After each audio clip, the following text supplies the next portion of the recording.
بسم اللہ الرحمن الرحیم۔ عزیزان من، آج دسمبر 1980 کی 12 تاریخ ہے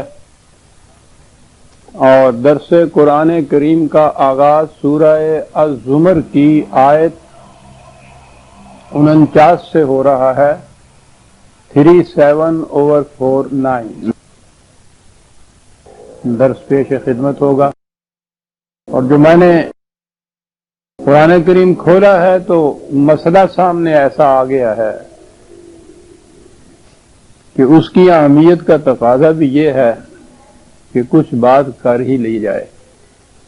تو جس حد تک یہ ساتھ دے گی صحت میری، اس حد تک میں پیش کروں گا، اس کے بعد اگر ایسی معذوری ہوئی تو پھر معذرت چاہ لوں گا۔ آیت ہے کہ فَإِذَا مَسَّ الْإِنسَانَ ضُرٌّ دَعَانَا ثُمَّ إِذَا خَوَّلْنَاهُ نِعْمَةً مِنَّا قَالَ إِنَّمَا أُوتِيتُهُ عَلَىٰ عِلْمٍ۔ قرآن نے کہا ہے بل ہی فتنة ولكن أكثرهم لا يعلمون قد قالها الذين من قبلهم فما أغنى عنهم ما كانوا يكسبون۔ غور کیجئے کہ انسانیت کا سب سے بنیادی اہم مشکل ترین پریشان کن مسئلہ ہے کیا؟ غریبی اور امیری کا مسئلہ۔ امیری کا تو کوئی مسئلہ ہی نہیں ہے، غریبی کا ہی مسئلہ۔ اور یہ اگر آبادی کے اعتبار سے دیکھا جائے تو شاید 99% سے بھی زیادہ دنیا میں یہی مفلس، غریب، محتاج، پریشان پھر رہے ہیں۔ کس جرم کی پاداش میں؟ ایک بچہ کوٹھی میں، محل میں، بنگلے میں پیدا ہوتا ہے، عین اسی وقت دوسرا بچہ اسی کوٹھی کے سرونٹ کوارٹر کے اندر اس کوٹھڑی میں پیدا ہوتا ہے۔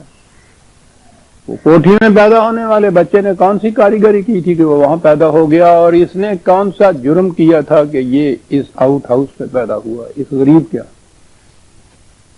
ان میں سے، ان دونوں بچوں میں سے پوچھا نہیں گیا تھا پہلے کہ کہاں پیدا ہونا چاہتے ہو؟ یہ ان کی مرضی کے مطابق نہیں ہوا، لیکن یہی جو تفاوت ہے کوٹھی اور آؤٹ ہاؤس کا، ساری عمر ان کے ساتھ رہا۔ وہ بلا کچھ کیے ہوئے، جسے کہا جاتا ہے سونے کا چمچہ منہ میں لے کے پیدا ہوا، یہ بغیر کسی جرم کے ساری عمر اس پریشانی کے اندر کہ رات کی روٹی کیسے ملے گی۔ مسئلہ عالمگیر، کسی خاص قوم، خاص ملک، خاص وطن سے متعلق نہیں، عالمگیر مسئلہ انسان کا ہے، آج کا نہیں۔ جب سے تاریخ کا پہلا برق ہم الٹتے ہیں یہ طبقات نظر آتے ہیں۔ اوپر کے طبقے نے اس خیال سے کہ نیچے کے طبقے والے کو ان کے خلاف کوئی بات نگاہ نہ ادھر اٹھے کہ یہ بلا مزد و معاوضہ ساری عمر اس قدر انہوں نے آرام اور چین اور آسائشی کی نہیں بلکہ اس قدر عیاشی تک کی زندگی بسر کی ہے، اور دوسری طرف میں ہوں یا یہ نیچے کے طبقے والے ہیں کہ ساری عمر 2 وقت کی روٹی کی فکر نہیں، ان کی جان نہیں چھوڑی۔ یہ کیوں ہے؟ پوری تاریخ انسانیت میں یہ مسئلہ چلا آ رہا ہے، اور اب تو کچھ ایسا ہو گیا ہے یا کر دیا گیا ہے کہ اس کیوں کے متعلق کبھی کوئی سوچتا ہی نہیں۔ ایسا ہے کہ یہ تو ہے ہی، اسی طرح ہوتا ہے، اسی طرح ہو رہا ہے، اسی طرح ہو جائے گا۔ یا کبھی جب کوئی یہ نہیں سوچتا کہ 2 آنکھیں کیوں ملی، 4 کیوں نہیں ملی، کوئی نہیں سوچتا۔ اسی طرح یہ بھی کچھ ایک مسلمہ سا بن گیا ہے کہ اب کوئی سوچتا ہی نہیں۔ ان کی توجہ اس مسئلے سے ہٹانے کے لیے بڑی گہری سازشیں ہوئی ہیں۔ ایسے ہی نہیں یہ غریب اس مقام پہ پہنچ گیا کہ اب یہ کھڑا ہو کے سوچے بھی نہ کہ یہ کیوں ہو رہا ہے۔ ہندو نے کہہ دیا کہ پیدائش کے اعتبار سے انسانی بچے 4 ورنوں میں تقسیم ہو جاتے ہیں۔ اور وہ پیدائشی تقسیم ہوتی ہے. براہمن کے گھر میں پیدا ہونے والا پیدائشی براہمن، کشتری، ویش اور پھر شودر سب سے نیچے. براہمنوں کو برہما نے اپنے سر سے پیدا کیا، کشتری کو بازوؤں سے پیدا کیا، ویش کو پیٹ سے پیدا کیا اور شودروں کو پاؤں سے پیدا کیا. یہ برہما کی تقسیم ہے جسے کوئی انسان الٹ نہیں سکتا. تو جب تک انسان اس خدا کو مانتا رہے گا تو اس کے لیے یہ سوال ہی نہیں پیدا ہوگا کہ جو پاؤں سے پیدا ہوا ہے وہ یہ کہے کہ میں سر والے کے برابر ہو جاؤں. وہ تو برہما نے تقسیم کی ہے. یہ اس کا ہم مذاق اڑاتے ہیں، اور جب یہی مسئلہ ہمارے سامنے آتا ہے تو بڑے فخر سے کہتے ہیں کہ رزق کی تقسیم خدا نے اپنے ہاتھ میں رکھی ہے. وہ جسے چاہتا ہے غریب بنا دیتا ہے، جسے چاہتا ہے امیر بنا دیتا ہے. تو بات تو وہی ہو گئی. برہما نے اس طرح سے پیدا کر دیا. یہاں خدا نے تقسیم رزق اپنے ہاتھ میں رکھی. نہ وہ شودر صاحب اختیار کہ وہ پاؤں سے اٹھ کے سر کی طرف چلا جائے، نہ یہاں کا غریب صاحب اختیار کہ رزق تو خدا نے لکھ رکھا ہے تو خدا سے یہ جنگ کی جائے، یہ لڑائی کی جائے. آپ نے دیکھا کہ وہ چیز جس پہ ان بچوں کو کوئی اختیار نہیں تھا، یہ انسان ساری عمر جو مجبور رہا، اسے کس طرح سے اس پوزیشن میں رکھ دیا کہ وہ کھڑا ہو کے سوچے ہی نہ کہ میری اس غریبی اور افلاس کا ذمہ دار ہے کون. ادھر برہما ہے، ادھر خدا ہے جو رزق دیتا ہے. سوچئے تو صحیح. اس قسم کے برہما کے متعلق تو آپ مذاق اڑاتے ہیں، اس قسم کے خدا کے متعلق کچھ نہیں آپ کہتے. مجھ سے پوچھے بغیر مجھے دنیا میں بھیج دیا، کس باپ کے گھر بھیج دیا مجھ سے نہیں پوچھا گیا. ساری عمر اس کے بعد رزق کی تقسیم اپنے ہاتھ میں رکھی کہ مجھے 2 وقت کی روٹی بھی اطمینان سے نصیب نہیں، اپنے ہاتھ میں رکھی. اور اسے اتنا کچھ دیا کہ میرے بچوں کو وہ کچھ نہیں ملتا جو اس کے کتوں کو ملتا ہے. خدا کی تقسیم کہا جاتا ہے. سارا مسئلہ یہ ہے انسان کا بیچارے کا. غریب کو فرصت ہی نہیں ملتی کسی اور طرف دھیان دے. تو کیا یہ بات ایسی نہیں کہ اس پہ سوچا جائے؟ قرآن نے بنیادی طور پہ اسی مسئلے کو لیا اور کہا اس نے یہ ہے کہ یہ سب انسانوں کا خود پیدا کردہ ہے. انسانی بچہ تو جو پیدا ہوتا ہے، جسے آپ کہتے ہیں کہ اتنی بڑی جائیداد کا مالک اور وارث اور اتنے بڑے امیر کا بیٹا، وہ بھی اسی طرح بغیر تن ڈھانپنے کے کپڑے کے پیدا ہوتا ہے جیسا غریب کا بچہ. دونوں ایک شکل میں پیدا ہوتے ہیں. یعنی وہ ساتھ اپنے کوئی کپڑے بھی نہیں لاتا. یہ تو پیدا ہونے کے بعد کی بات ہے نا کہ اسے مخمل اور کمخاب اور سردیوں کے اندر اتنا گرم کپڑا اور اس بیچارے کو گدڑی ملتی ہے.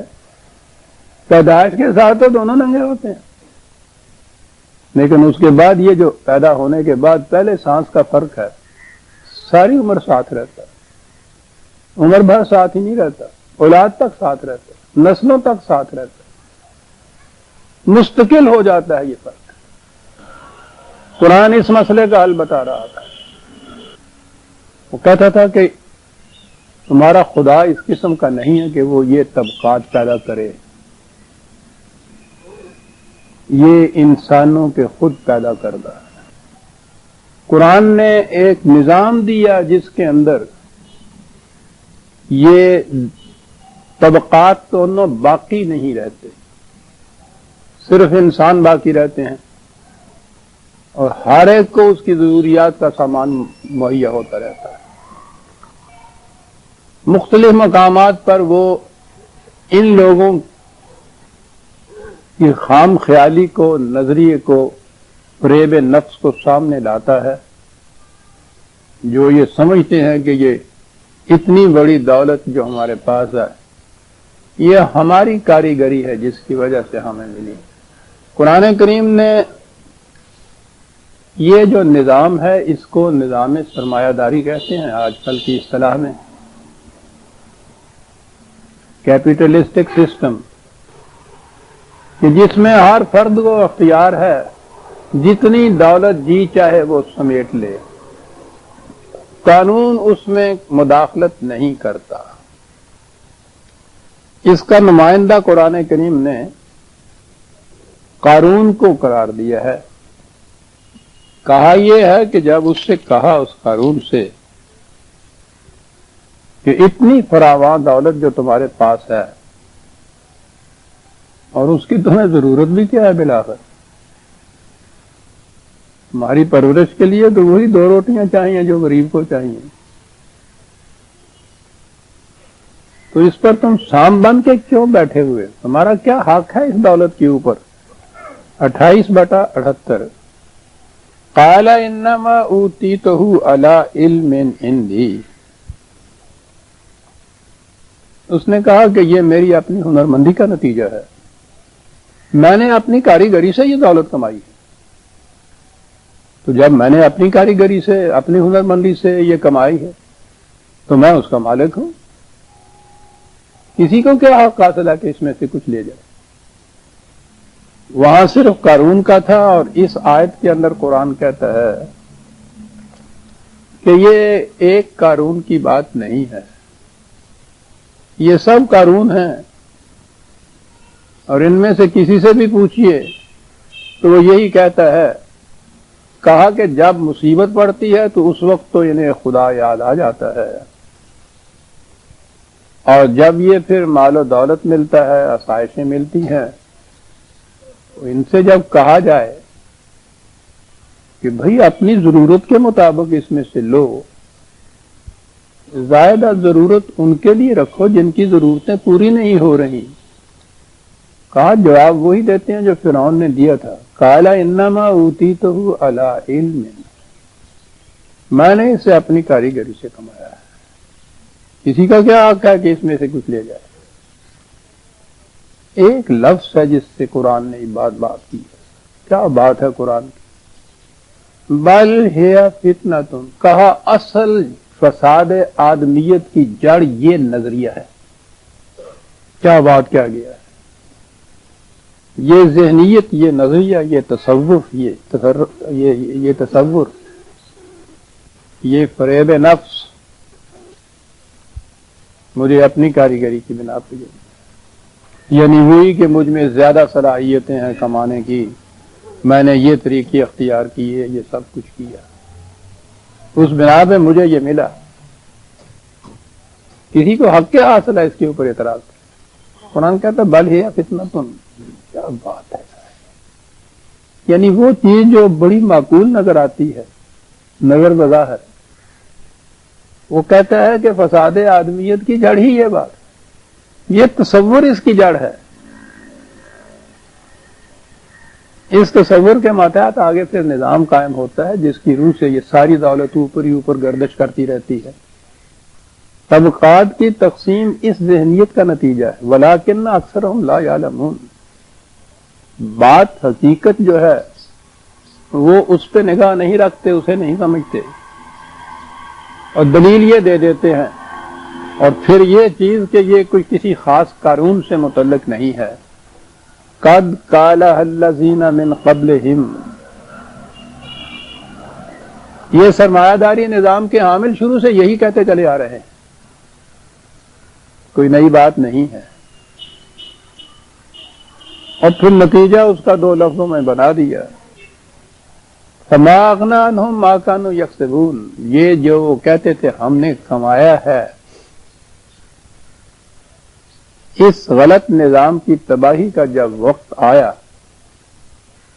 تو ان کی اس کمائی نے ان کو کچھ فائدہ نہ دیا۔ تو بات یہ ہے جو وہ کہتے ہیں کہ یہ ہماری ہنرمندی کا نتیجہ ہے، قرآن اس کی تردید کرتا ہے، اسی کی تغلیب کرتا ہے، کہتا ہے کہ یہ تصور غلط ہے، یہ جو کچھ ملا ہے جسے تم کہتے ہو میری ہنرمندی کا نتیجہ، ہماری صلاحیتوں کا نتیجہ، وہ اس ایک باطل نظریے کو غلط قرار دے کر اور پھر آگے بڑھتا ہے۔ 16/53 کہتا ہے کہ وَلَهُ مَا فِي السَّمَاوَاتِ وَالْأَرْضِ، پہلے یہ سمجھ لو کہ اس کائنات میں جو کچھ بھی ہے وہ کسی انسان کی ملکیت نہیں ہے۔ وہ جو امیر کے گھر میں پیدا ہوا ہے بچہ، وہ رحم مادر سے اپنے ہاتھ میں کوئی دستاویز لے کے نہیں آیا کہ خدا نے پتہ لکھ دیا ہو اس کے نام کہ یہ ساری جائیداد تمہاری ہے۔ وہ جو انسانوں کا بنایا ہوا قانون یا نظام ہے نا، یہ دستاویز وہ دیتا ہے، یعنی وہ اسے مالک ٹھہراتا ہے ان تمام چیزوں کا، خدا مالک نہیں ٹھہراتا۔ اس نے تو کہا ہے کہ ملکیت ساری جتنی بھی ہے یہ تو خدا کی ملکیت ہے، اور اس کے بعد یہ کہا کہ یہ جو چیزیں تم اپنی صلاحیتیں کہتے ہو جن کی بنا پہ یہ کچھ تمہیں ملتا ہے یا کماتے ہو، وہ کس کی عطا کردہ ہیں؟ انسان کی صلاحیتیں سماعت، بصارت، فہم، سیرت، یہ جسے کہتے ہیں بڑا اعلیٰ دماغ پایا ہے، بڑی قابلیت ہے، اسی کی بنا پہ وہ کہتا ہے کہ وہ زیادہ کما رہا ہے۔ وہ کہتا ہے کہ پہلی چیز تو یہ بتائیے کہ یہ سماعت، بصارت، یہ قلب، یہ فواد، یہ دماغ، یہ اس کی صلاحیتیں کہاں سے خریدی ہیں تم نے؟ یہ تو غریب اور امیر دونوں کے جو بچے تھے ان کو یکساں طور پہ ملی۔ اگر امیر کے یہاں پیدا ہونے والے بچہ اندھا پیدا ہو جاتا، وہ ساری دنیا کی دولت خرچ کر دیتا تو آنکھیں نہیں مل سکتی تھی۔ یہ تو اس بچے کو بھی اسی طرح سے ملی جس طرح سے اس غریب کے بچے کو ملی۔ اب آگے ہوا کہ صاحب اس کی تعلیم ہے، مواقع ہیں، اپرچونٹیز ہیں۔ اس نے کہا کہ یہ تو تمہارے انسانوں کا بنایا ہوا جو نظام ہے اس کی روح سے ہے نا کہ اس کو ملیں گی اس کو نہیں ملیں گی۔ ان دونوں بچوں کی تعلیم و تربیت یکساں کیوں نہیں کی گئی؟ پھر اس کے مطابق ان کو یہ مواقع یا اپرچونٹی یکساں کیوں نہیں ہم پہنچائیں گے؟ کہا یہ کچھ ہم تو نہیں کرتے، یہ تو تمہارا نظام کرتا ہے کہ ایک اپنے بچے کی پہلی جماعت میں، وہ جماعت بھی ابھی نہیں پہلی ہوتی، وہ کھلنڈرا پانی اس کو کہتے ہیں، کنڈر گارڈن جو ہوتا ہے، نرسری ہوتی ہے، 400 500 روپیہ مہینہ وہ جو بچہ گھنٹے بھر کے لیے کھیلنے جاتا ہے اس پہ صرف ہو جاتا ہے۔ یہ دوسرا بچہ ہوتا ہے، اس کو وہ لکھنے کی تختی اور قلم بھی نہیں ملتی۔ یہ کس کی پیدا کی ہوئی چیز ہے؟ خدا کے ہاں کی ہے۔ تعلیم کے اعتبار سے اس طبقے کو اتنے مواقع میسر، اس کے بعد پھر زندگی میں مختلف میدان جو ہیں اس کے لیے اس کے سامنے کوئی پھاٹک نہیں لگا ہوا، اسے آگے نہیں بڑھنے دیا جاتا، نہ کوئی سفارش، نہ کنٹیکس، نہ روابط، نہ اعلیٰ درجے کے خاندانی کوئی خدمات، یعنی کوئی چیز بھی اس کے پاس نہیں۔ اسے یہ سب کچھ میسر ہے، وہ دوسرا جو بنگلے میں پیدا ہوا تھا۔ کہا کہ یہ بتاؤ تو صحیح کہ یہ جن نعمتوں کی بنا پہ یہ اعلیٰ علم جو کہتے ہو کہ مجھے یہ میری کاریگری کی بنا پر ملا ہے، یہ کاریگری جن چیزوں کا نتیجہ بتا رہے ہو تم، یہ سماعت اور بصارت اور فہم اور صلاحیتیں دماغ کی اور قلب کی، یہ ساری پھر مواقع اور تعلیم، تو اس بچے سے پوچھتا ہے کہ تم نے یہ کہاں سے خریدی تھی؟ یہ تمہارا پیدا کردہ نظام ہے۔ ایک طبقے کے بچوں کو یہ سب کچھ میسر ہوتا ہے، دوسروں کو اس سے محروم رکھا جاتا ہے۔ اس طرح سے وہ غریب پیدا ہوا اور عمر بھر وہ غریب رہا، اور یہ کہہ کہ تم اس کو تھپکیاں دے کے سلاتے ہو کہ رزق کی تقسیم خدا نے اپنے ہاتھ میں رکھی۔ تو کہا کہ پہلی چیز یہ کاٹ دی جو اس نے کہا تھا کہ یہ میرے اپنی ہنرمندی کا نتیجہ ہے. وَمَا بِكُم مِّن نِّعْمَةٍ فَمِنَ اللَّهِ. آپ کہتے ہیں خدا پر ایمان جو ہے وہ فرق کیا پیدا کرتا ہے. یہ تو ٹھیک ہے، میں خدا کو مانتا ہوں، خدا میرا ایمان ہے خدا پر. وہ امیر کا بچہ بھی کہتا ہے، غریب کا بھی کہتا ہے. غریب تو بیچارہ اور زیادہ زور سے یاد کرتا ہے خدا کو. خدا پر ایمان اس کیا فرق پیدا کرتا ہے؟ ایک کا ایمان ہے اور ایک کا ایمان نہیں ہے. دنیا کیا فرق پیدا کرتا؟ کہتا وہ ہے جو کہتا تو ہے کہ خدا کو مانتا ہوں، لیکن وہ کہتا یہ ہے کہ یہ جن صلاحیتوں کی بنا پر یہ سب کچھ میں نے کمایا ہے وہ میری صلاحیتیں ہیں. اور کہتا ہے کہ دوسرا شخص جو خدا کو مانتا ہے وہ یہ کہتا ہے کہ وَمَا بِكُم مِّن نِّعْمَةٍ فَمِنَ اللَّهِ. یہ میری نہیں تھی، یہ ساری صلاحیتیں، یہ علم، یہ کاریگری، یہ خدا کا عطا کردہ تھا. لگا اسی سے فرق پیدا ہو گیا سارا اس نظام. جب وہ تسلیم کرتا ہے کہ یہ سارے ذرائع جتنے تھے یہ میرے تھے ہی نہیں، یہ تو خدا کے عطا کردہ تھے، اس لیے ان کی بنا پر جو کچھ مجھے حاصل ہوا ہے وہ میرا نہیں ہے. آپ غور کرتے ہیں کہ وہ خدا پر ایمان جسے کہا جاتا ہے وہ کیا فرق پیدا کرتا ہے. اس کا نام ہے خدا پر ایمان. وَمَا بِكُم مِّن نِّعْمَةٍ فَمِنَ اللَّهِ. کہا ان کا ایمان یہ ہوتا ہے. اب اس ایمان کے بعد یہ طبقات امیر اور غریب کے باقی نہیں رہتے.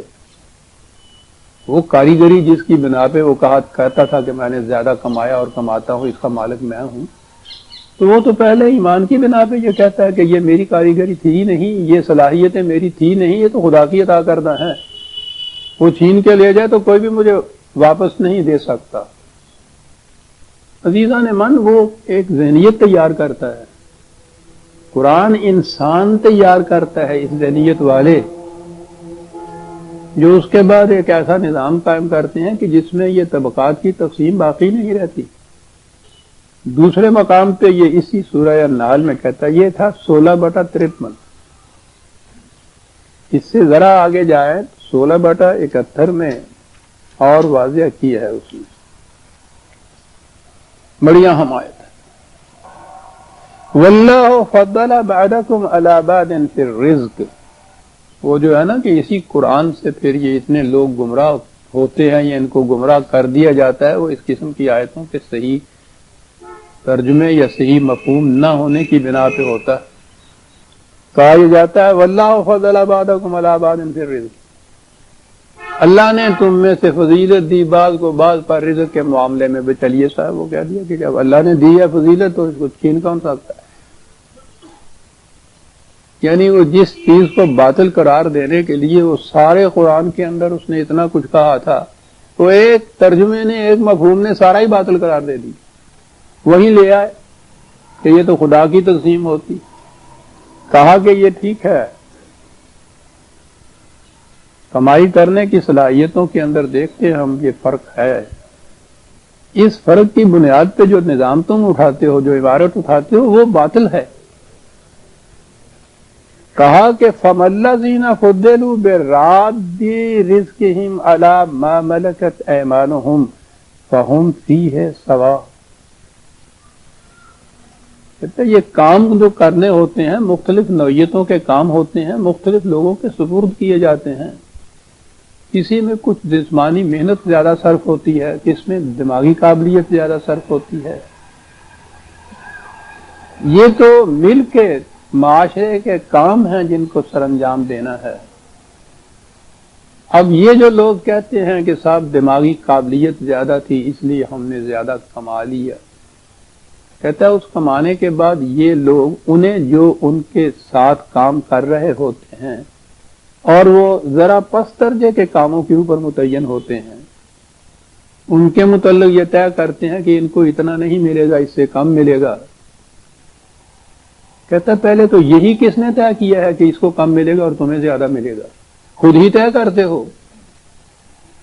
اور وہ کہتا ہے کہ یہ جو اس طرح سے زیادہ کمائی جن کو مل جاتی ہے وہ اپنی ضرورت سے زائد جو کچھ ہے وہ ان لوگوں کو نہیں دیتے، اس تصور کے ماتحت کے ساتھ اس طرح تو گھوڑا گدھا برابر ہو جائیں گے، سارے ہی برابر ہو گئے، وہ مزدور بھی ویسا ہی ہو گیا، انجینئر بھی ویسا ہی ہو گیا۔ واہ! کہتا یہ تصور ہے ان کے ذہن میں۔ قرآن کا لفظ ہے بے رادی، عجیب لفظ۔ اس کے معنی ہوتے ہیں کہ جس کی کوئی چیز ہے اس کو لوٹا دیا جائے۔ کہا اس نظام کے تابع تم سب نے آپس میں معاونت سے، تعاون سے یہ کچھ کیا ہے۔ ایک فیکٹری آپ لے لیجئے، ایک ادنا مزدور، ایک بہت بڑا انجینئر، سارے مل کے اس فیکٹری سے کچھ کر رہے ہوتے ہیں، اور اس کی جو پروڈکٹ ہوتی ہے اس میں ہر ایک کا حصہ ہوتا ہے۔ کہا کہ یہ جو زیادہ سنبھال لیتے ہیں یہ انہیں نہیں دے دیتے، جنہیں وہ اپنے ہاں کا مزدور سمجھتے ہیں، کہ اس اعتبار سے تو وہ سب برابر ہو جائیں گے۔ کیا بات ہے، قرآن نے ایک لفظ کہہ کے کاٹ دیا یہ سارا تصور۔ افا بے نعمت اللہ یجحدون، تو گویا یہ اس بات سے انکار کرتے ہیں کہ یہ جو چیزیں، نعمتیں اور صلاحیتیں ان کو ملی تھی یہ خدا کی عطا کردہ نہیں تھی، اس سے انکار کرتے ہیں یہ لوگ۔ اس بات پہ اگر ایمان رکھیں تو اس کے بعد تقسیم کار تو ہو جائے گی معاشرے کے اندر، کام مختلف نوعیتوں کے مختلف لوگ سر انجام دیں گے، اس کے نتیجے میں امیر اور غریب کے طبقے نہیں پیدا ہوں گے۔ یہ اس کے بعد تصور کہ ہم میں کمانے کی زیادہ صلاحیت تھی اس لیے زیادہ ہم کو مل گیا۔ افا بنعمت اللہ یجحدون، تو گویا بنیادی طور پر یہ اس سے انکار کرتے ہیں کہ یہ جو چیزیں، صلاحیتیں ہمیں میسر ہیں یہ خدا کی عطا کردہ ہے۔ اس چیز سے عملاً انکار کرتے ہیں، تو کہا یہ خدا سے انکار ہے، یہ ایمان نہیں ہے، یہ اسلام نہیں ہے، یہ کفر ہے۔ اسی بنیاد پہ آپ دیکھیے کس طرح سے قرآن اس کو جڑ سے کاٹ دیتا ہے، اور اسی لیے اس نے یہ کہا کہ ذرا ان سے پوچھو تو صحیح۔ 6/46 ہے ایک آیت، قُلْ رَأَيْتُمْ إِنْ أَخَذَ اللَّهُ سَمْعَكُمْ وَأَبْصَارَكُمْ وَخَتَمَ عَلَى قُلُوبِكُمْ مَنْ إِلَٰهٌ غَيْرُ اللَّهِ يَأْتِيكُمْ بِهِ۔ کہا یہ جو سماعت، بصارت، قلب، دماغ، صلاحیتیں کہتے ہو، اگر انہیں خدا سلب کر لے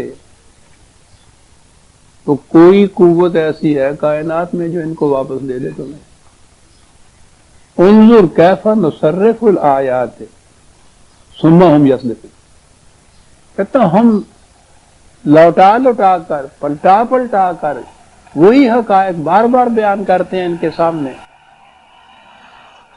کہ حقیقت واضح ہو جائے ان پر، لیکن اس کے باوجود ان کی کیفیت ہے کہ یہ سننے کے بعد پھر ادھر ہی چلے جاتے، وہی نظام قائم کر۔ یہ جو جسے کہتے ہیں یہ دولت کا تفاوت، یہ جو طبقات کی تقسیم ہوتی ہے امیر غریب کی، ایک تو اس کے اندر یہ کمائی ہے، اس کو انڈسٹری کہہ لیجئے، کامرس کہہ لیجئے، اور دوسرا حصہ جو ہے اس کے اندر زمین کی پیداوار کا ہوتا ہے۔ اصل میں اصل و بنیاد تو وہ زمین ہی ہے جہاں سے یہ سب کچھ پیدا ہوتا ہے۔ یہ انڈسٹری وغیرہ بھی جتنی بھی چیزیں ہیں یہ اس زمین میں سے جو حاصل ہوتا ہے اسی کو مختلف شکلیں دیتی ہے۔ حاصل ہونے میں نباتات ہی نہیں، اجناس ہی نہیں، بلکہ اس میں سے جو دھاتیں جتنی نکلتی ہیں، جو کچھ زمین کے اندر سے جو کچھ پیدا حاصل ہوتا ہے، وہ جسے را میٹیریل آپ کہتے ہیں، وہ زمین میں سے سارا حاصل ہوتا ہے۔ قرآن بنیاد اس پہ قرار دیتا ہے کہ کہو کہ اس زمین کے اوپر تم ذاتی ملکیت کس طرح سے ثابت اپنی کر سکتے ہو۔ یہ جو آج ایک شخص کے پاس زمین ہے، ایک لڑکے کے پاس،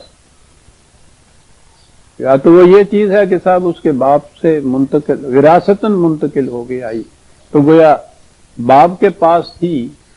وہ کہتا ہے تم یہ بتاؤ کہ باپ کے پاس یہ ملکیت کیسے تھی؟ چوری کا مال اگر وراثتاً بھی کسی کے پاس آ جائے تو وہ تو چوری کا ہی ہوتا ہے. اس کے پاس جو تم ملکیت کہتے ہو تو یہ تمہارا اپنا بنایا ہوا قانون ہے. قانون کی روح سے ملکیتیں ثابت ہوتی ہیں نا یہ. اور تو کوئی ذریعہ ہی ثابت کرنے کا نہیں ہے کہ یہ زمین میری ہے، اس پر میری ملکیت ہے. وہ تو پٹواری کے یہاں جا کے دیکھنا پڑتا ہے. اس خانہ ملکیت کے اندر جو کچھ اس نے لکھا ہوا ہوتا ہے قانون اس کو تسلیم کرتا ہے تو اس کی ملکیت قرار پا جاتا ہے. ملکیت کی تو کیفیت یہ ہے. وہ پٹواری کے ریونیو کے رجسٹر میں ملکیت کے خانے میں تبدیلی کرنے کے لیے پوچھو نہیں یہ کیا کچھ دھندے ہوتے رہتے ہیں، سارے مقدمے اسی پہ چلتے ہیں. وہ خدا کی طرف سے دستاویز تو نہیں ملتی. پھر کہتے ہو کہ جی میں نے فلاں سے یہ خریدی ہے. جس سے خریدی ہے اس کی ملکیت کیسے ثابت ہوگی؟ پھر وہی چیز ہے، وہ چوری کا مال خریدنے سے بھی تو وہ جائز نہیں ہوتا، قانوناً بھی وہ چیز چوری کی رہتی ہے. تو یہ تو تم نے کچھ قانون بنا رکھے ہیں آپس میں. اب وہ اس کو دیکھیے کس انداز سے سمجھاتا ہے. یہ ہے آیت 56/63 سے شروع ہوتی ہیں. کہتا ہے یہ زمین جو ہے، کھیت جو ہے، ذرا غور کرو، اس میں سے جو کچھ بھی پیدا ہوتا ہے، حاصل ہوتا ہے، تم اپنے آپ کو اس کے سب کے مالک قرار دیتے ہو. ذرا سوچو تمہاری ملکیت اس کے اوپر کیسے ثابت ہے. کہتا ہے افرأیتم ما تحرثون، غور کرو یہ جو تم کھیتی باڑی کرتے ہو، کاشتکاری کرتے ہو زمین پہ، ذرا اس پہ غور کرو. اَأَنتُمْ تَزْرَعُونَهُ أَمْ نَحْنُ الزَّارِعُونَ. پہلا لفظ تحرثون ہے، کاشتکاری کرنا. دوسرا لفظ ہے اس میں سے کچھ پیدا ہونا. کہا یہ چیز جو ہے ٹھیک ہے، تم محنت کرتے ہو، ہال چلاتے ہو، بیج ڈالتے ہو، پانی دیتے ہو، یہ سارا کچھ تم محنت کا کرتے ہو. یہ کہ اس زمین سے ایک ایک دانے سے 100 دانے پیدا ہو جاتے ہیں، یہ کچھ تمہاری کاریگری ہے یا ہم نے یہ صلاحیت رکھی ہے اس زمین کے اندر؟ اگر اس زمین میں یہ صلاحیت نہ ہو، یہ نقص ہو جائے. لو نشاء لجعلناہ حطاما فظلتم تفکہون انا لمغرمون بل نحن محرومون. کہا اگر کھیتی ماری جائے تمہاری جسے کہتے ہیں، تو وہ جو تم نے بیج ڈالا ہوتا ہے وہ بھی چٹی پڑ جائے تمہیں، اس سے بھی محروم ہو جاؤ. کہو اس میں تمہارا کتنا حصہ تھا؟ ہل چلانا، بیج ڈالنا، کچھ محنت کرنا. وہ صلاحیت جو ایک ایک دانے کو 700 میں تبدیل کرتی ہے وہ تو تمہاری پیدا کردہ نہیں. کس انداز سے بات سمجھاتا چلا جاتا ہے قرآن. آخر میں جا کے بات کرتا ہے، وہ کہتا ہے افرأیتم الماء الذی تشربون اانتم انزلتموہ من المزن ام نحن المنزلون لو نشاء جعلناہ اجاجا فلولا تشکرون. کھیتی کے بعد پانی کا سوال آتا ہے. یہ سمندر کے اتنے کھاری پانی تھے کہ اس کے گھونٹ سے، ایک گھونٹ سے بھی ہلاکت ہو جائے، اچھی بھلی فصل کے اوپر چھڑک دیا جائے تو وہ جل جائے، راکھ ہو جائے. وہ پانی سمندر کا وہاں سے کشید کرنے کے بعد وہ بادلوں کے مشکیزے میں بھر کے ہم ہواؤں کے کندھے پہ ان کو اڑاد کر تمہارے کھیت کے اوپر لاتے ہیں، اور وہاں سے وہ صاف سیدھا میٹھا پانی جو فصل کے لیے ممد ہوتا ہے وہ پانی اس میں سے برستا ہے. تمہاری کاریگری یہ کر سکتی تھی؟ اگر وہ پانی جیسا سمندر میں ہے اسی قسم کا پانی تمہاری کھیتی پہ برس جاتا تو کچھ اگتا اس کھیتی میں سے. اس پانی کے اوپر تو نہ تمہاری ملکیت تھی، نہ وراثتاً تمہیں ملا تھا، نہ زر خرید تھی، نہ تم نے خود ہی اس کو ایسا تیار کیا تھا. یہ کس نے کیا ہے؟ افرأیتم النار التی تورون اانتم انشأتم شجرتها ام نحن المنشئون. کہا یہ حرارت خواہ وہ سورج کی حرارت ہو، خواہ تمہاری پیدا کردہ آگ ہو جس پہ دار و مدار ہے زندگی کا، کھیتی کا، ہر شے جو زندہ رہتی ہے، یہ کس کی عطا کردہ ہے؟ یہ حرارت جو ہے یہ تمہاری پیدا کردہ ہے یا ہماری عطا کردہ ہے؟ اور اس کے بعد ہے بات آئی نحنو جعلناھا تذکرۃ. یہ ساری باتیں تمہیں جو ہم نے بیان کی ہیں یہ کوئی داستان نہیں ہے، یہ ایک بہت بڑی حقیقت کا تذکرہ ہے جو تمہارے سامنے ہم کر رہے ہیں، یاد دہانی کرا رہے ہیں. ہم کرا یہ رہے ہیں کہ تمہیں ماننا پڑے گا نا، یہ ایک مشترکہ کاروبار تھا، یہ ہوا، اس میں تمہارا حصہ صرف تمہاری محنت کا ہے. اس ساری کاشتکاری کی زراعت کے پروگرام کے اندر شروع سے آخر تک جو تم نے کیا ہے، تھوڑا سا بیج ڈالا، باقی سارا کچھ تم نے صرف محنت کی ہے. اور اس کے بعد اس محنت میں سے جو کچھ ماحصل یہاں سے پیدا ہوا ہے تمہاری محنت کے سوا، باقی سارا کچھ ہی ہمارا ہے. کہا یہ ہے نا مشترکہ کاروبار تمہارا اور ہمارا. مانتے ہو، اس سے انکار تو نہیں کر سکتے. تو جب کاروبار مشترکہ تھا تو جو اس میں سے پیدا ہوا ہے وہ پیدائش جو ہے وہ بھی تو تمہاری اور ہماری مشترکہ ہے. اپنا حصہ تم لے لو، ہمارا حصہ ہمیں دے دو. دیانتدار کاروبار تو یوں کرتا ہے نا. تمہارا اس میں وہ جو اصول ہے لیس للانسان الا ما سعی، کہا غور سے دیکھو گے تو جو کچھ بھی یہ پیدا ہوتا ہے، جو ملتا ہے، صرف تمہاری اس میں محنت ہوتی ہے. ہم اس محنت سے تمہیں محروم نہیں کرنا چاہتے. آؤ بانٹ لیں، اس کے اعتبار سے تقسیم کر لیتے ہیں.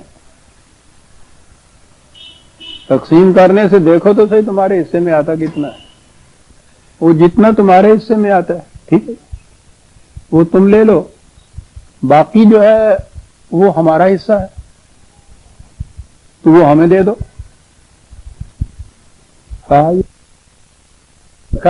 یہ آپ کا حصہ ہے،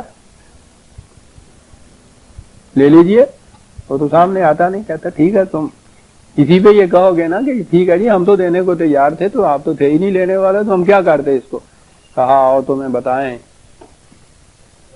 کہ یہ کس کا حصہ ہے اور کس کو دو، وہ ہم تک پہنچ جائے گا. متاع للمقوین، یہ بھوکوں کا حصہ ہے، ان کو دے دو، ہم تک پہنچ جائے. ہم تمہاری محنت کو غصب نہیں کرتے، ہم ایکسپلائٹ نہیں کرتے، نہایت ایماندار کاروباری کی طرح بات کرتے. اب آپ غور کیجئے، جو بنیاد اس نے رکھی تھی کہ یہ کہنا کہ یہ میری کاریگری کا نتیجہ ہے جو کچھ مل رہا ہے، وہ اس کاریگری کا تجزیہ انالیسس کیسے کرتا چلا جاتا ہے. کسب و ہنر سے کچھ کماتے ہو تو اس میں یہ صلاحیتوں کی بنیادیں جو تمہاری ہیں وہ کس کی ملکیت ہے؟ ہماری عطا کردہ. ہم چھین کے لے جائیں تو دنیا بھر کی طاقت، قوت صرف کر دو، دولت صرف کر دو، واپس نہیں مل سکتی تمہیں. اور یکساں دی ہوئی ہیں ہم نے ہر انسان کی، اس میں امیر اور غریب کا فرق ہم نے نہیں کیا. پھر یہ زمین کی پیداوار جو کچھ اس میں سے ملتی ہے اس میں بھی تمہاری محنت صرف ہوتی ہے. باقی وہ جسے انویسٹمنٹ کہتے ہیں وہ تو سارا ہمارا ہوتا ہے. کہتا ہے حساب کر کے دیکھ لو. اور پھر وہی بات، فساد کی جڑ یہ بات ہے کہ انما اوتیتہ علی علم، کہتا چلا جاتا ہے کہ نہیں صاحب یہ میری کاریگری کا نتیجہ ہے. اور اسی سے یہ دونوں طبقے امیر اور غریب کے دنیا میں پیدا ہوتے ہیں. یہ خدا کے پیدا کردہ نہیں ہیں. انسانوں نے مل بیٹھ کے ایک نظام بنایا. نظام ہمیشہ یہ جو اوپر کا طبقہ ہے وہ بناتا ہے. اس نظام اور اس قانون کے بنانے میں اس غریب کا تو کوئی حصہ ہی نہیں ہوتا. خود یہ نظام بناتا ہے، خود تقسیم کرتا ہے طبقات کی، خود اس قسم کے قانون بناتا ہے، اور انہیں کہہ دیتا ہے کہ یہ سب خدا نے کیا ہوا۔ کہا یہ جتنی تباہیاں تاریخ میں تم دیکھو گے نا قوموں میں، وہ اسی ذہنیت کے ماتحت آتی ہے، اور جب تک یہ تقسیم موجود ہے طبقات کی، جسے غریب اور امیر کا طبقہ آپ کہتے ہیں، اس نے کہا یہ جو فتنہ ہے، یہ فساد ہے، یہ مٹ نہیں سکتا۔ وہ اس ذہنیت کے انسان تیار کرتا ہے جو جان مار کے محنت کرے، کیونکہ اس نے تو کہا ہے نا کہ ماسا، جو محنت نہیں کرتا، محنت کرنے کے وہ قابل ہے اور محنت نہیں کرتا تو اس کا تو حصہ ہی کوئی نہیں، وہ کہتا ہے محنت کرنے کے قابل ہے لیکن اتنی محنت نہیں کر سکتے، معذور ہیں۔ حق للسائل والمحروم، جن کی ضروریات پوری نہیں ہوتی یا محنت کرنے کے وہ سے بالکل ہی معذور ہیں، یہ ہیں کہ جن کو بغیر محنت کے اس میں سے دیا جائے گا، ورنہ اصول یہی ہے کہ محنت کا معاوضہ یا محاصل جو ہے یہ دیا جائے گا۔ تو وہ طبقہ تو بیچ میں سے جسے آپ آج دیکھ رہے ہیں کہ کچھ محنت نہیں کرتا، صرف سرمایہ کے زور پہ سارا کچھ لے جاتا ہے، وہ تو نکل جاتا ہے اسلام قرآن کے معاشی نظام کی روح سے، وہ اس کا کوئی حصہ ہی نہیں بتاتا۔ باقی یہ سارے وہ ہیں جو محنت کرتے ہیں اور یہ سب کچھ پیدا ہوتا ہے، خواہ وہ فیکٹریوں میں پیدا ہو، خواہ وہ زمینوں پہ سے پیدا ہو۔ ایک شخص وہ فیکٹری کا مالک ہے، 1000 مزدور اس میں کام کر کے اتنا کچھ وہ پیدا کر کے دیتے ہیں، جو کچھ پیدا ہوتا ہے اس کا مالک وہ ہو جاتا ہے۔ یہ مزارع اس زمین پہ سال بھر تک محنت کر کے کاشت کرتے ہیں، جو وہ پیدا ہوتا ہے اس کا مالک زمین کا مالک ہو جاتا ہے۔ قرآن اپنے نظام میں بنیاد یہ رکھتا ہے کہ یہ ملکیت کہاں سے ثابت ہوتی ہے۔ یہ جو کہتے ہیں کہ اقتصادی مسائل کا حل کیا پیش کرتا ہے، وہ یہ حل نہیں پیش کرتا ہے کہ ان میں سے کچھ خیرات دے دی جائے، ان لوگوں کے لیے یتیم خانے کھول دیے جائیں، پور ہاؤسز بنا دیے جائیں، ویلفیئر اسٹیٹ جسے کہتے ہیں، کہتا یہ حل نہیں ہے، اس لیے کہ وہ بنیاد قرار دیتا ہے وَلَقَدْ كَرَّمْنَا بَنِي آدم، ہر انسان انسان ہونے کی جہت سے یکساں واجب التکریم ہے۔ کہتا ہے جب آپ تقسیم کر دیتے ہیں، اس کی تفریق کرتے ہیں طبقات میں، یہ غریب اور یہ امیر، تو غریب تو واجب التکریم رہتا ہی نہیں ہے، وہ تو اس کو یہ احساس کہ میں محتاج ہوں کسی دوسرے کا، کچھ شرف و تکریم تو جڑ بنیاد سے اکھڑ جاتی ہے اس بیچارے کی۔ اس لیے تکریم انسانیت کا بھی تقاضا یہی ہے کہ یہ جو مین میڈ طبقات ہیں، انسانوں کے خود پیدا کرتے یہ چیزیں ہیں، یہ باقی نہ رہیں، تقسیم کار رہے گی، مختلف قسم کے کام مختلف لوگ جو ہے ان کے سپرد کیے جائیں گے، وہ ان کاموں کو سر انجام دیں گے۔ یہ سوال ہی نہیں پیدا ہوگا کہ میں نے شام کو میری دہاڑی کتنی بنی، 2 روپے 4 روپے 5 روپے 10 روپے، یا اس کے بعد اور بڑھا دیا، بس اس کی دہاڑی بنتی ہے جو وہ مقرر کر دیتا ہے۔ وہ جو مالک ہے ان چیزوں کا، خواہ وہ کارخانے کا مالک ہو، خواہ زمین کا مالک ہو، وہ مقرر کر دیتا ہے۔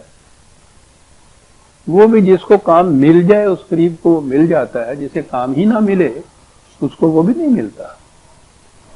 قرآن کی روح سے یہ انسانوں کے بنائے ہوئے نظام ہیں، اس لیے یہ جو چیز غریبوں کے ذہن میں کوٹ کوٹ کر بھر دی جاتی ہے کہ وہ رزق کی تقسیم خدا نے اپنے ہی ہاتھ میں رکھی ہے، اس لیے کسی غریب کا یہ کہنا کہ اس امیر کو اتنا کچھ کیوں مل گیا مجھے کیوں نہیں ملا، یہ تو خدا کے خلاف جنگ کرنا ہے، اس کی تقسیم کے خلاف احتجاج کی آواز بلند کرنا ہے۔ تو معاذ اللہ خدا کے متعلق یہ تصور جو ہے وہ شروع سے آخر تک سارے قرآن میں آپ دیکھیے وہ یہی کہتا چلا جاتا ہے۔ کہ یہ ان لوگوں کا خود پیدا کردہ تصور ہے، یہ ذہنیت ہے جسے یہ عام کرتے چلے جاتے ہیں تاکہ یہ کسی طرح طبقات کسی طریقے سے قائم رہ سکتے ہیں.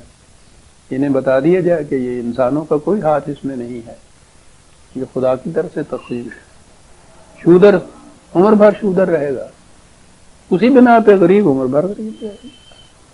تو قرآن کی بنیاد جو ہے عزیزان مان وہ اس نظریے پر ہے. میں نے عرض کیا ہے کہ خواہ وہ یورپ کی ویلفیئر سٹیٹس کی کیوں نہ ہوں، یہ ذہنیت وہاں تو سب سے زیادہ قائم ہے کہ کیپیٹلسٹک سسٹم ہی ہے وہاں. یہ جنہوں نے دعویٰ کیا تھا روس نے یا چین نے کہ وہ کیپیٹلسٹک سسٹم کو ختم کریں گے، اسی زمانے میں اقبال نے ان سے کہہ دیا تھا کہ بات تو بڑی اونچی سوچی ہے تم نے، لیکن وہ بنیاد بھی تمہیں مل گئی ہے جس کے اوپر یہ عمارت استوار ہوگی.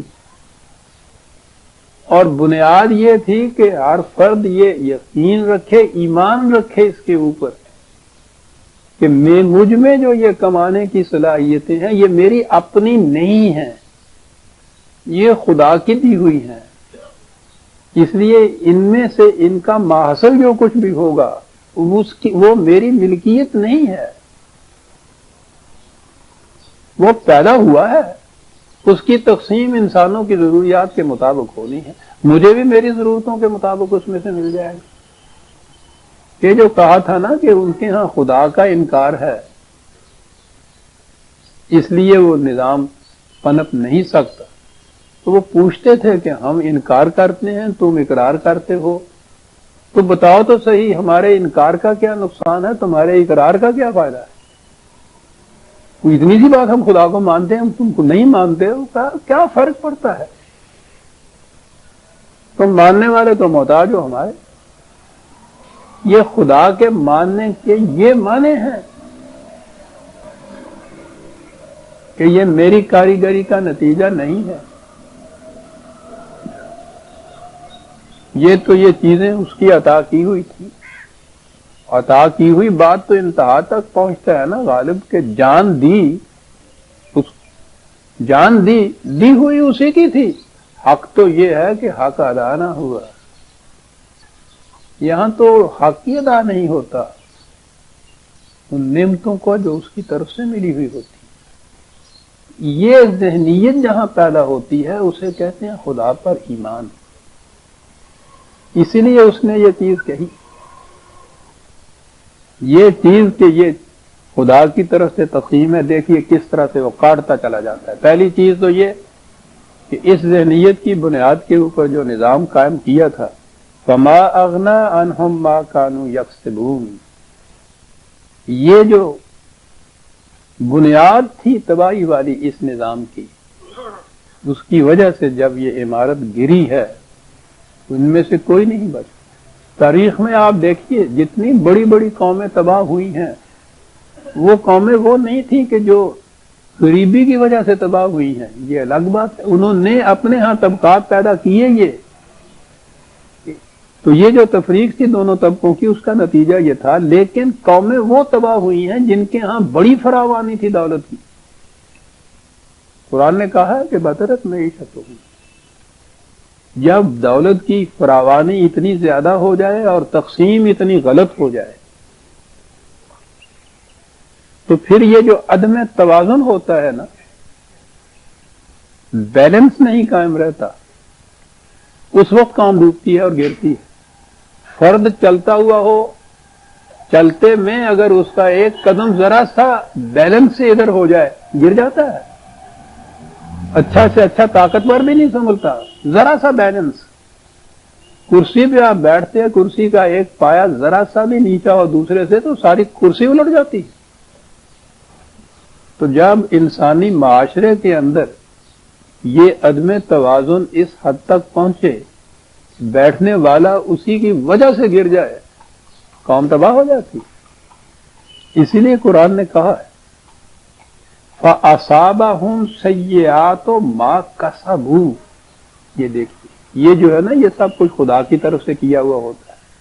وہ کہتا ہے یہ غلط ہے، ما کسبو، یہ جو انہوں نے نظام اقتصاد بنایا تھا اپنے لیے، یہ اس کی وجہ سے تھا، یہ جو تباہی ان کو آئی ہے اس غلط نظام کا نتیجہ تھا، ہم نے یہ تقسیم نہیں کی تھی۔ والذین ظلموا من هؤلاء سیصیبهم سیئات ما کسبوا وما هم بمعجزین، جو بھی یہ غلط نظام قائم کریں گے اس کا نتیجہ اسی قسم کی تباہی ہوگا۔ اب آگے پھر وہ ایک آیت آ گئی جس سے ان لوگوں نے پھر فائدہ اٹھایا، اور یہ آیتیں تو عام طور پہ قرآن میں آتی رہتی ہیں اور یہ ان کا یہ ترجمہ کرتے چلے جاتے ہیں۔ اولم یعلموا ان اللہ یبسط الرزق لمن یشاء ویقدر ان فی ذلک لآیات لقوم یؤمنون، کہا یہ جانتے نہیں، اور ترجمہ اس کا جو عام ہوتا ہے، یعنی اوپر سے وہ کہتا چلا آ رہا ہے کہ یہ سارا کچھ ان کے اپنے ہاتھوں کا کرتا دھرتا ہے، جس کی وجہ سے یہ تباہی آتی ہے، جس کی وجہ سے یہ غریبی اور امیری کے طبقات پیدا ہوتے ہیں۔ ترجمہ آیت کا کر دی کہ ان کو معلوم ہونا چاہیے کہ رزق اللہ کے ہاتھ میں ہے، اس کی کشاد بھی اسی کے ہاتھ میں ہے، اس کی تنگی بھی اس کے ہاتھ میں ہے۔ چلیے جو اوپر سے کہتا چلا آ رہا تھا خود ہی ختم ہو گیا۔ ایک لفظ میں یشاء لمن یشاء کا ترجمہ کیا، جو خدا چاہتا ہے اس کے ہاتھ میں، اور وہ سارا نظام ہی خرافاتی کر دی۔ کہا اس نے یہ ہے کہ یہ بات یہ نہیں کہ ہم تقسیم کرتے ہیں، جو بھی کشاد سے رزق لینا چاہتا ہے اس کو کشاد سے رزق مل جاتا ہے، جو اپنے ہاں قوم تنگی رزق کی چاہتی ہے اس پہ رزق کی تنگی ہو جاتی ہے۔ ان فی ذلک لآیات لقوم یؤمنون، اس میں سمجھنے کے لیے بہت بڑی نشانی ہے جو بات ہم نے کہی ہے۔ یہ انسانوں کا خود پیدا کردہ ایک نظام ہے جس کے تابع یہ ہوتا ہے، اور اس کے بعد یہ بتا دیا کہ اس غلط نظام کے ہاتھوں مایوسی تک پہنچ جاتا ہے انسان، اور واقعی ایسے حالات پھر آہستہ آہستہ پیدا ہوتے ہیں کہ یہ طبقہ جو ہے جس سے آپ غریبوں کہتے ہیں وہ مایوسی تک پہنچ جاتا ہے۔ اب اگر یہ خدا کی پیدا کردہ اس کی کریٹڈ ہو یہ سچویشن جو ہے غریب کی، تو ٹھیک ہے، وہ یہ کہے کہ بھائی یہ ہماری پیدا کردہ ہے، اس میں مایوسی والی بات کوئی نہیں ہے، ہم جانتے ہیں کہ تمہیں کیوں بھوکا مارا جا رہا ہے، ان کو اتنا زیادہ کیوں دیا جا رہا ہے۔ کہا غلط ہے۔ قل یا عبادی الذین اسرفوا علی انفسہم لا تقنطوا من رحمت اللہ، یہ لوگ جنہوں نے اپنے اوپر زیادتی کی ہوئی ہے، کہ دیکھیے خود اپنے اوپر زیادتی کی ہوئی ہے غلط نظام سے،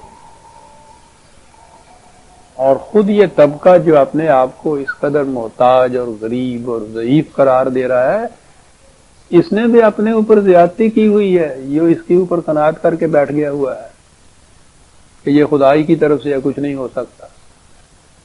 کہا غلط ہے، خدا کی طرف لوٹو، لا تقنطوا من رحمت اللہ، وہ تو سامان نشو و نما بافراد دیتا ہے، اس کی طرف سے مایوس کیوں ہو رہے ہو؟ غلط نظام اپنے ہاتھوں سے قائم کرتے ہو، مایوس خدا کی طرف سے ہوتے ہو۔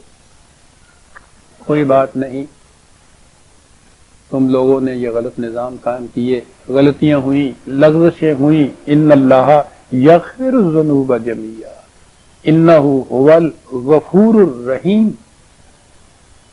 قبل اس کے کہ آخری تباہی آئے، غلط نظام کو اگر تم بدل دو، اس کی جگہ صحیح نظام لے آؤ، تو غلط نظام کی پیدا کردہ تباہیاں یا نقصانات اس سے بھی تمہیں حفاظت مل جائے گی، غفور ہے وہ، اور پھر اس کے بعد رحیم بھی ہے وہ، یعنی سامان نشو و نما عطا کرنے والا۔ ابدی طور پہ مایوسی نہیں ہونی چاہیے، اور اس کے لیے طریقہ کیا ہے یہ بھی اگلی آیت میں یہ بتا دیا۔ یہ جو تھے نا کہ خدا کی رحمت سے مایوس نہیں ہونا چاہیے، وہ بیٹھے ہوئے گھر کے اندر کے وہ نہیں تھا، مایوس نہیں، مایوسی کفر ہے، یہ سب کچھ بتاتے ہیں، اور وہ اسی طرح سے سارا نظام جس کا نتیجہ یہ مایوسی ہوتی ہے وہ قائم ہوتا ہے مایوسی کو۔ کیا کیا جائے مایوسی کو دور کرنے کے لیے؟ انیبوا الی ربکم واسلموا لہ من قبل ان یاتیکم العذاب ثم لا تنصرون، قبل اس کے کہ وہ آخری تباہی آ جائے، اس کے نظام کی طرف لوٹو، اس کے قوانین کے سامنے جھکو، قبل اس کے کہ مایوسی، قبل اس کے کہ آخری تباہی آ جائے، تو پھر کوئی تمہاری مدد نہیں کر سکے گا۔ اور طریقہ وَاتَّبِعُوا أَحْسَنَ مَا أُنزِلَ إِلَيْكُم مِّن رَّبِّكُم مِّن قَبْلِ أَن يَأْتِيَكُمُ الْعَذَابُ بَغْتَةً وَأَنتُمْ لَا تَشْعُرُونَ۔ اس کا طریقہ یہ ہے کہ خدا نے جو نازل کیا ہے اس کا بطریق احسن اس کا اتباع کرو۔ کوئی چیز جو قرآن دہرا رہا ہے، اس نظام کو بدلنا ہے تو قرآن کے نظام کی طرف آؤ، وہاں سے یہ ساری فسادات کی جڑ کٹ جائے گی، معاشرے کی طبقاتی تفاوت مٹ جائیں گے، پھر کوئی غریب اور محتاج اور مفلس باقی نہیں رہے گا، کوئی اس کے اندر بڑا اور چھوٹا طبقہ نہیں ہوگا، تقریم انسانیت پھر سے قائم ہو جائے گی، کوئی روٹی کے لیے کسی دوسرے کا دست نگر نہیں ہوگا۔ یہ کرنا ہے تو ما انزل الیکم، اس کے مطابق اپنا نظام قائم کرو۔